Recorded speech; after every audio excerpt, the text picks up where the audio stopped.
Antigua Guatemala, an chathair choilíneach Spáineach le go leor iar smiad a radasisiún maigach timpeallaithe ag tíreacht na Balcán lam.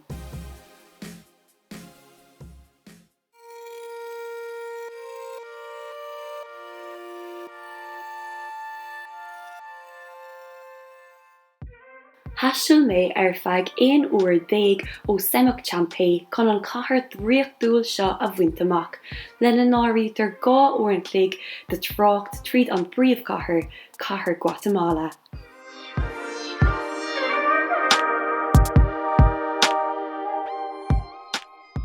Bhí go leor plananna agam le haghaidh Antigua lena n-áirítear fanacht thar oíche ar bholcán gníomhach darbh anam Acatenango.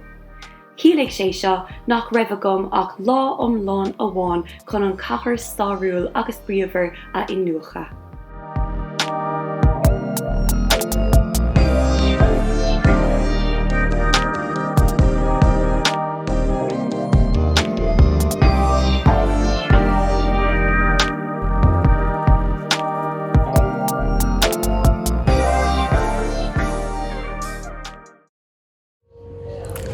Díomh tróna gacéine, ní mad in a gceist tá sé leabhar tar éis cathairnis agus tá díreacht tar éis gléiste agus beidh mé ag dul amach agus bíodar go bhfuil tú ag rá cén fá inis agus dúir tú go raibh lá amháin agat in Antigua agus níl tú amhaith ag fánaíocht bhfuil Faraor ag go 5 ar maidin dúisigh mé agus bhí nimhú bia agam so tá mé cóbhróta tá mé chráite cótreachta so bhíos imigh a bhí sé go hanis ar fad agus táis a gomanis go bhfuilm ag taisteal ar feadh míosa agus sé seo mar chéad uair ag fáil bróta so tá an tá orm i slí amháin agus comála sin níl an siúlóid ar an bholcán in nómh sin amárach so ar a laghad níor sé sin a gceist in nómh agus níl am ag taisteal in nómh tá just ag fanacht sa chathair ach bhí sé seo an tain lá in áiríar chun an chathair íomhainge agáil nuair ris mar iné ag thart ar lehuairtar sé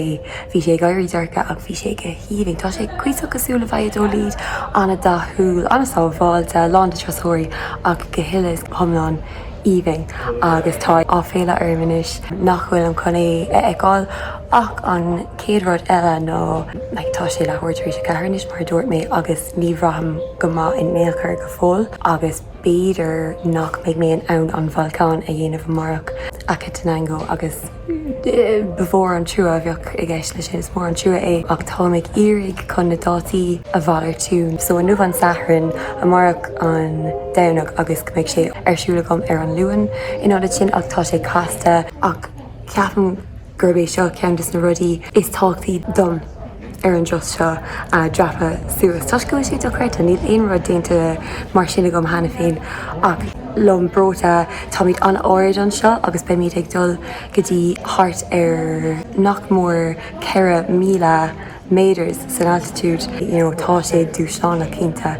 So cíigh méis caiigh mé dul go dtí an cogaslinn, caiigh mé níos mó isce áil so le cúnamh dé beidh mé an bhain tafada a dhéanamh ar Antigua inis tuis go bhfuil sé thar a bheith íomhaing.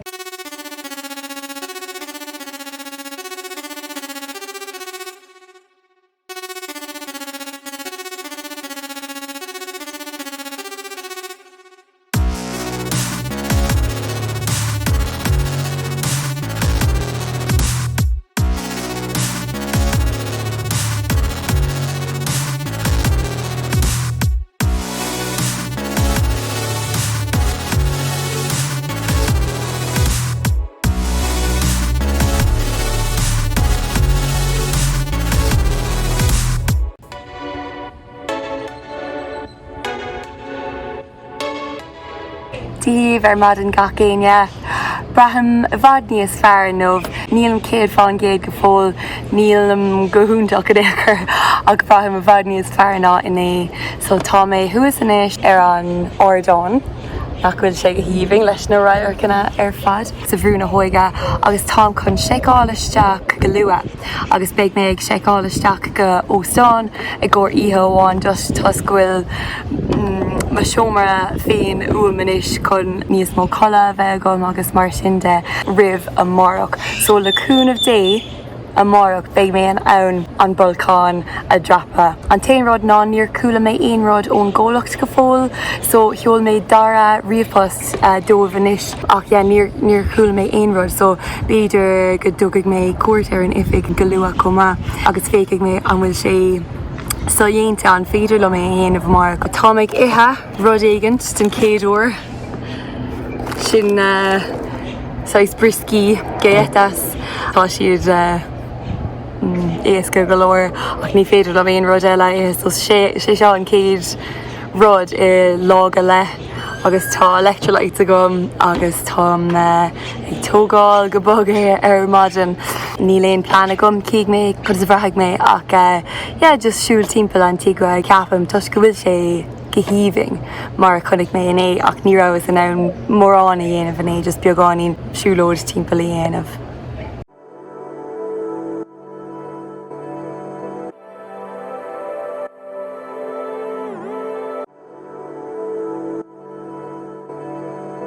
Faraor déir gacéine níl aon seans agam chun me airgid a thuairt ar náis nu an lá a ahrú don drapadúireacht an bolcán.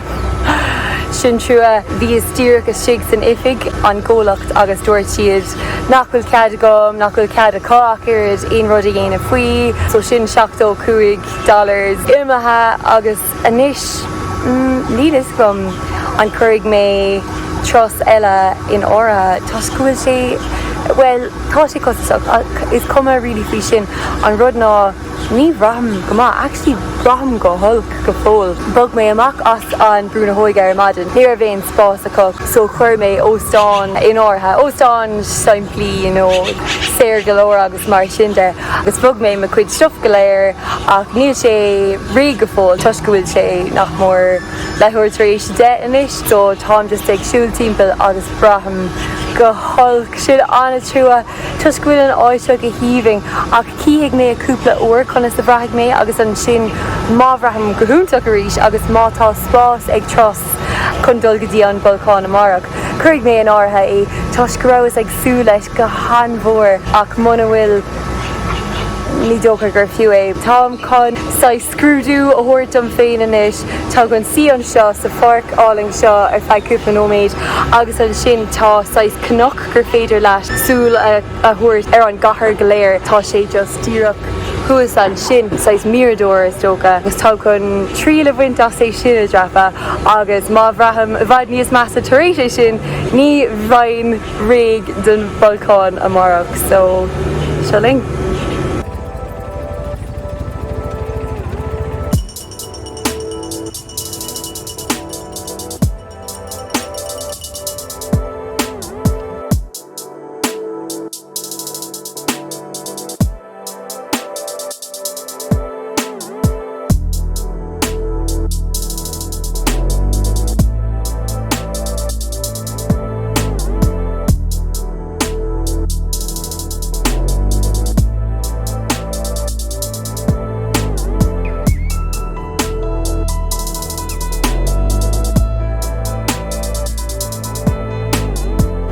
Tá mé ag an bar buchas a dia seo é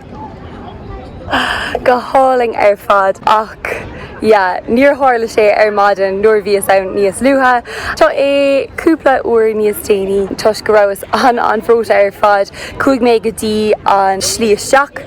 agus cas mé timpeall arís bhí mé tain agus ní raibh ábalta so chuaigh mé ar ascatí an óstáin arís agus bhí mé colla gur cúpla uair bhí leise gom agus an sin bhra mé beagáí níos fearr arís ach tá an cráit arís mar is féidir libh agáil taréis an drapadúireacht so tá chun dul sios inis go hanbhil ar fad agus téir ascatí an óstáin agus níos mó colla aáil ach tá anasásta go raibh ná é seo a dhéanamh ach ar aon nílam chun an bolcán a drapa níl mé go maith ineach ar níl mé ag bracha go maith so níl sé sin chun tarlú Faraor tásúla go beidh mé in ann teacht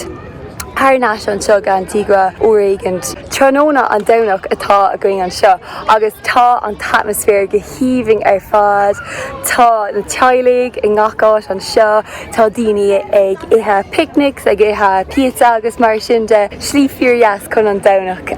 chathamh. Ronig na Spáis Antigua Guatemala mar phríomhchathair an tír Guatemala mar dara roa. So an céad roa sé sin Ciudad Vieja nó an sean chathair ach tharla tilla ceapam an sin sa 15 stéig agus bhog siad an phríomhchathair an seo go Antigua. Sin an fág bhfuil an altracht an seo anna cosú leis an altracht san órap go háirthe sa Spáin tus gur thóg na Spáinis an chathair seo. An sin sa bhliain 1773 tharla crit talún an seo tus go bhfuil na Balcán timpeall na háite an ngacáis agus scris sé an chathair, so bhog na Spáinis an phríomhchathair go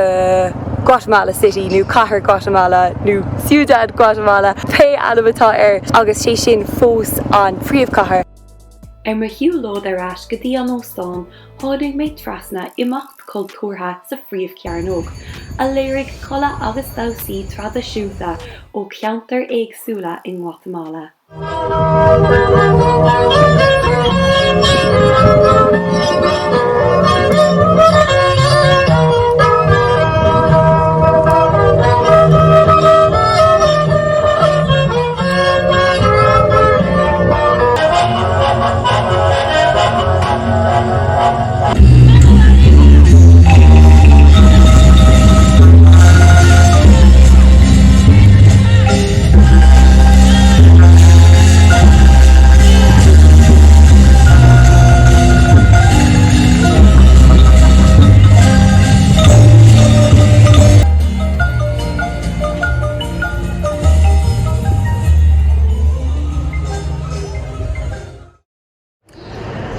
Well gacéine lá eile an seo in Antigua, me lá déirnach tá díreach taríis an bus a churann áirithe go loch atid lean an mórach agus tásúlagam le cúnamh dé go méid mé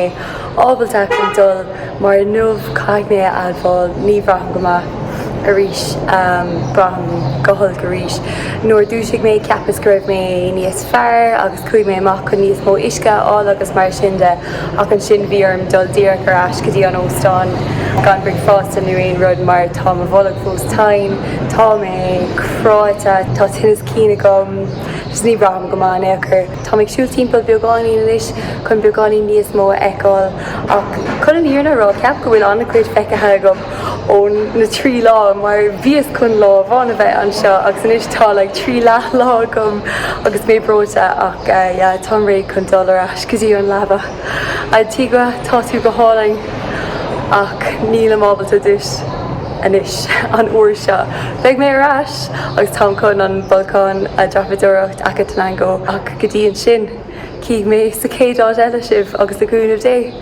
Bheidh mé brathbh níos fearr.